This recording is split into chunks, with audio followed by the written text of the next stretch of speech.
안녕하세요. 뜻밖의 의학 채널의 하태국입니다.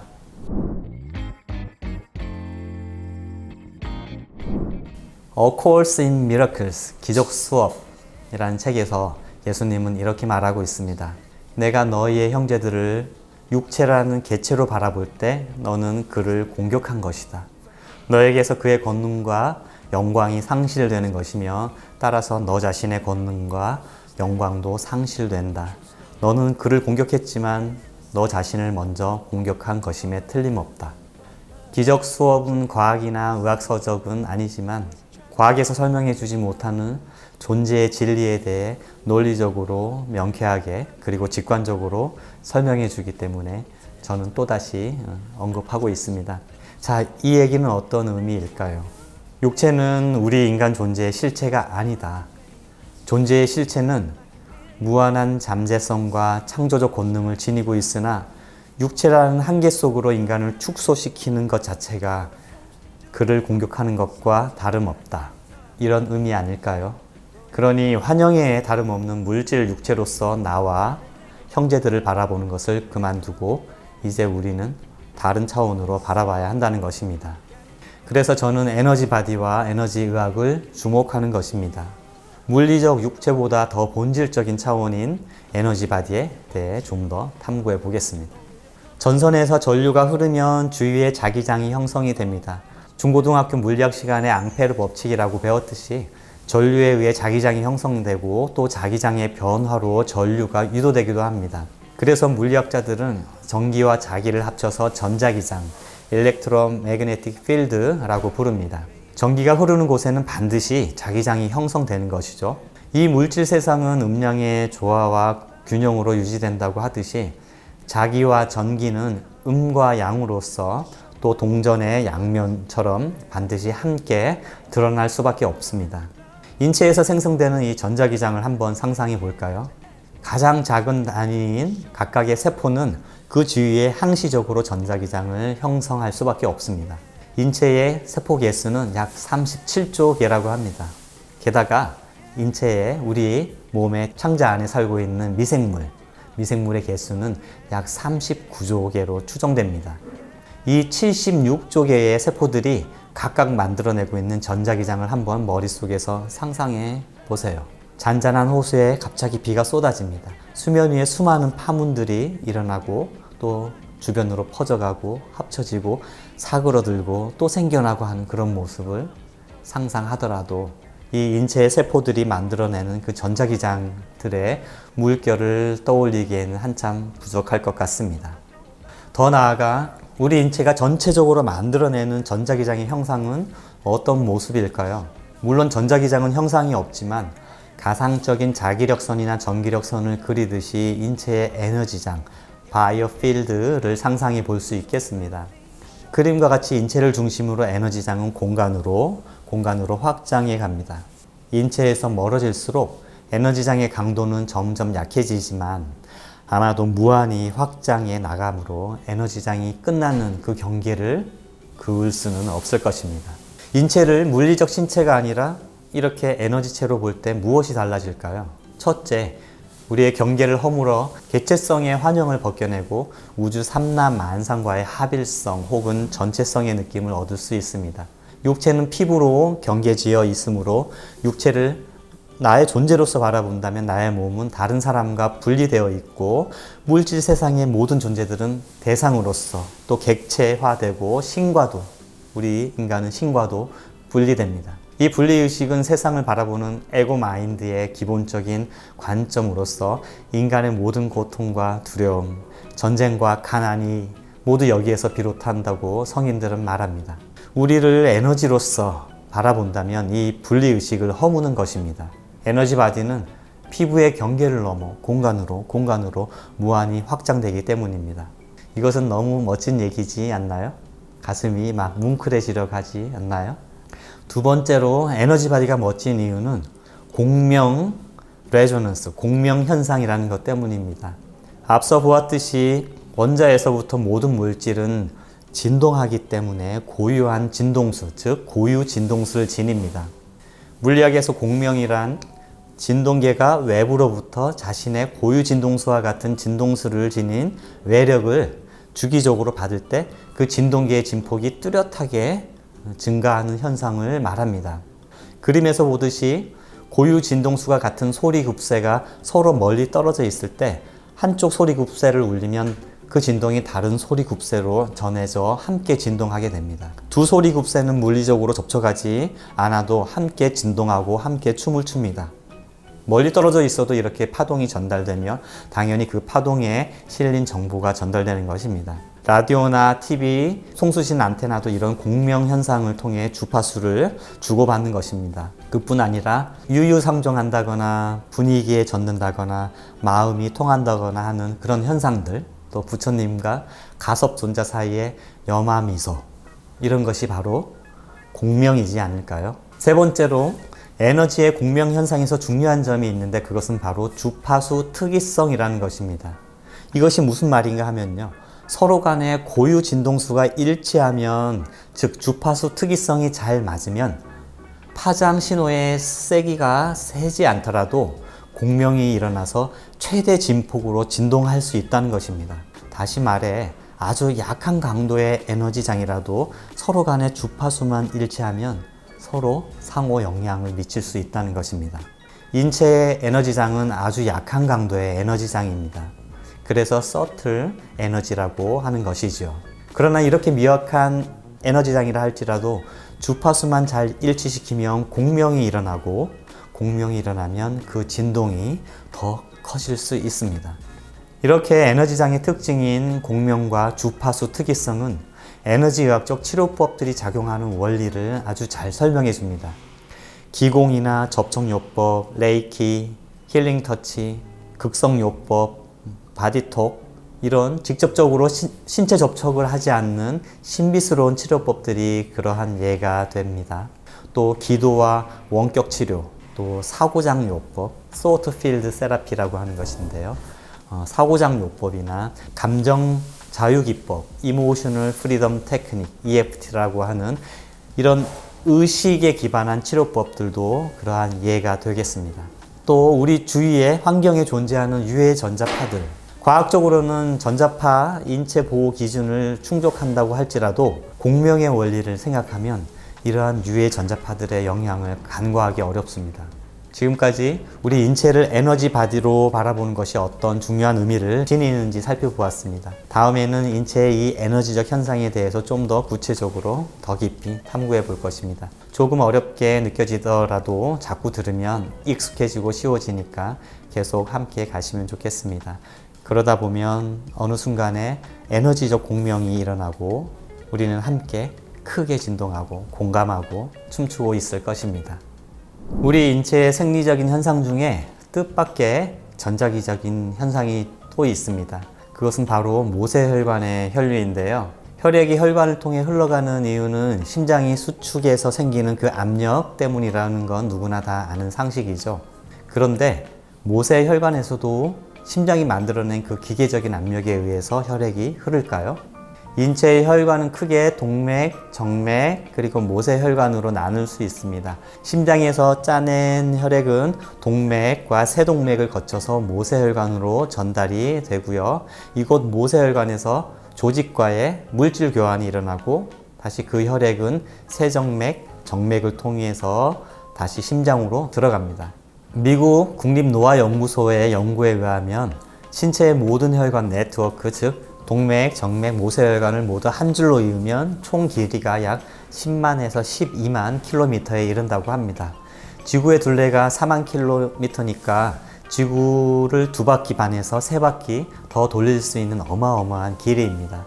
이 중 모세혈관이 차지하는 비중은 보는 관점에 따라 다르지만 약 80에서 99% 정도로 혈관의 거의 대부분을 차지하는 것입니다.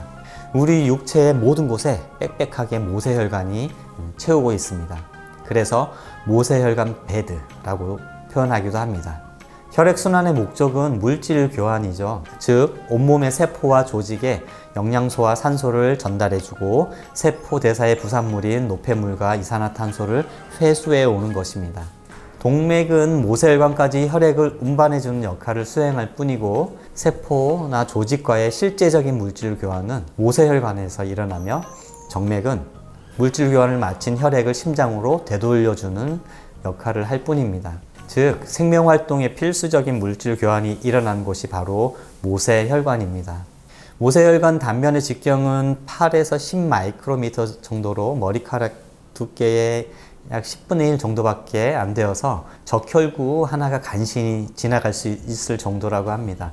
그런데 세동맥에서 모세혈관으로 이어지는 지점에서는요, 혈압과 혈류 속도가 거의 바닥으로 떨어집니다. 심장이 짜낸 압력에 의해서는 세동맥까지만 혈액을 전달해 주는 것이고요.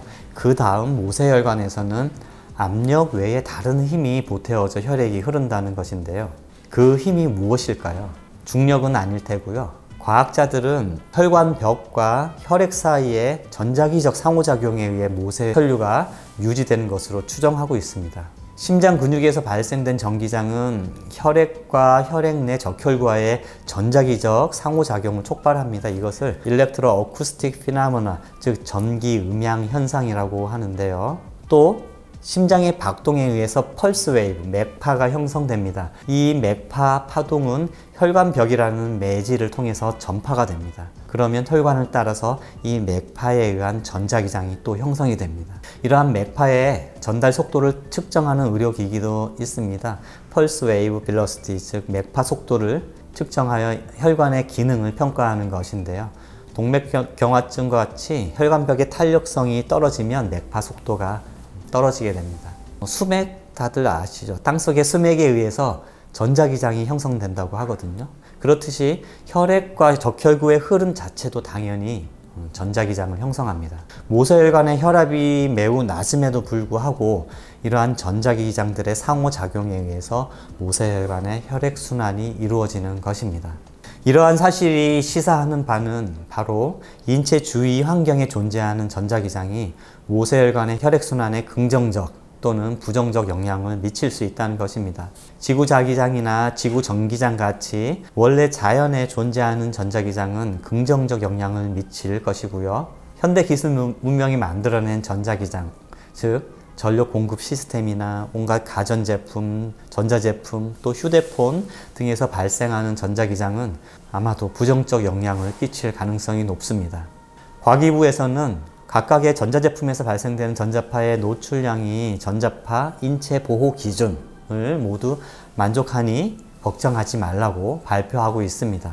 그러나 가랑비에 옷 젖는다고 현대인들은 다양한 전자파 발생기들에 둘러싸여 있습니다. 인체의 전자기장이 미세한 수준에서 작용함을 고려한다면 환경에 전자파의 영향을 간과해서는 안 될 것입니다. 그리고 또 우리는 건강과 치유를 위해서 도시의 유해 전자파의 늪에서 벗어나 자연으로 들어가 대자연 어머니와 접촉해야 하는 이유, 그 이유를 여기에서도 찾을 수 있겠습니다.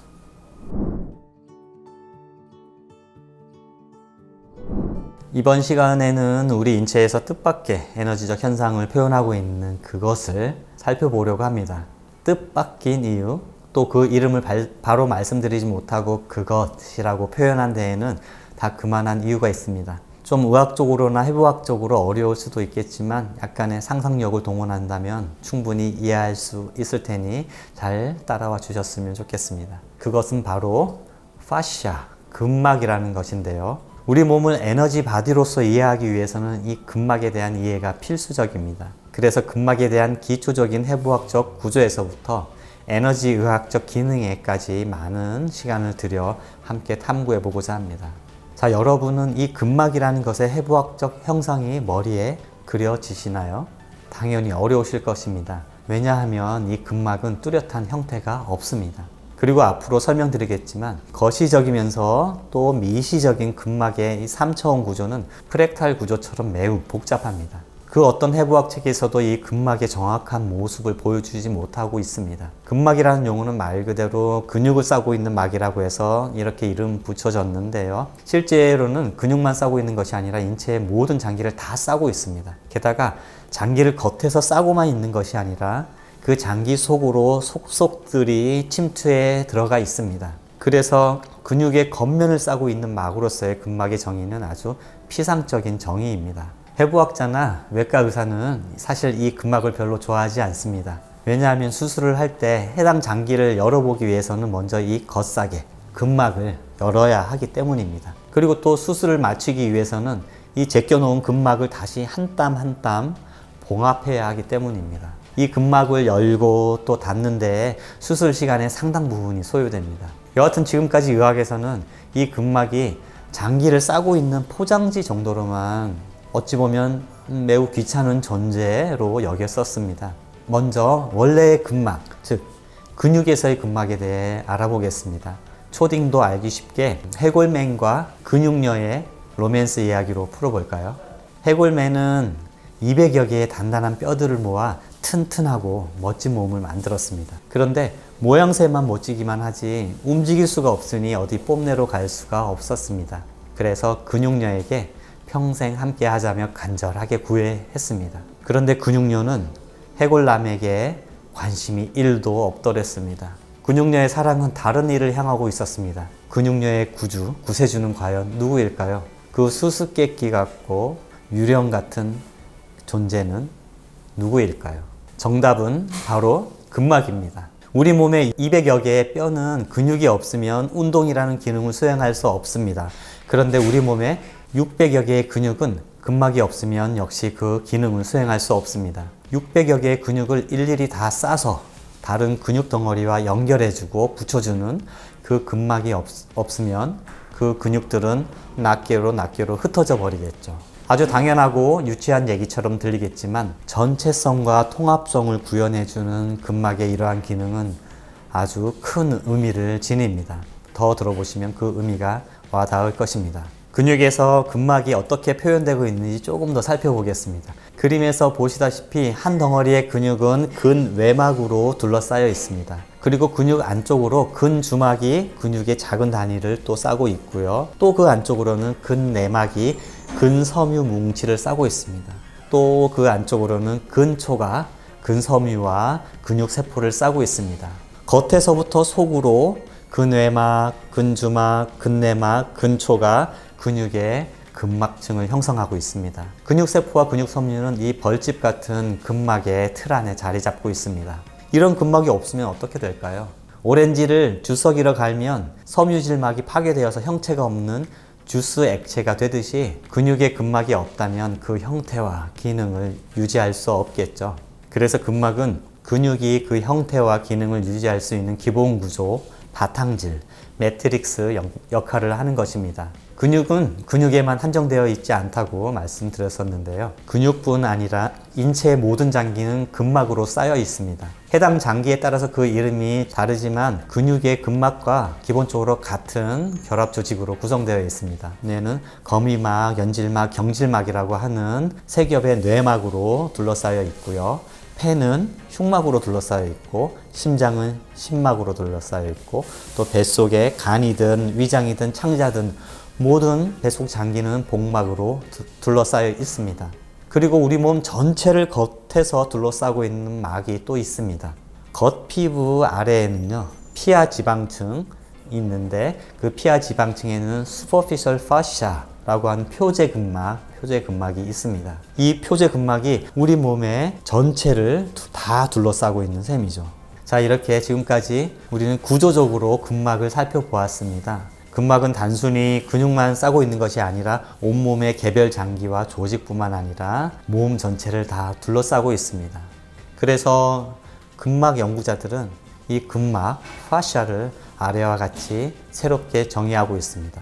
근막은 인간의 몸에 퍼져 있는 결합 조직계의 연조직 구성 요소이다. 근막은 근육, 뼈, 기관, 신경, 혈관 그 외의 구조물들에 상호 침투하고 그것들을 둘러싼다. 근막은 머리끝부터 발끝까지, 앞에서 뒤까지, 몸 안에서 몸 밖까지 연속된 3차원적 조직망이다.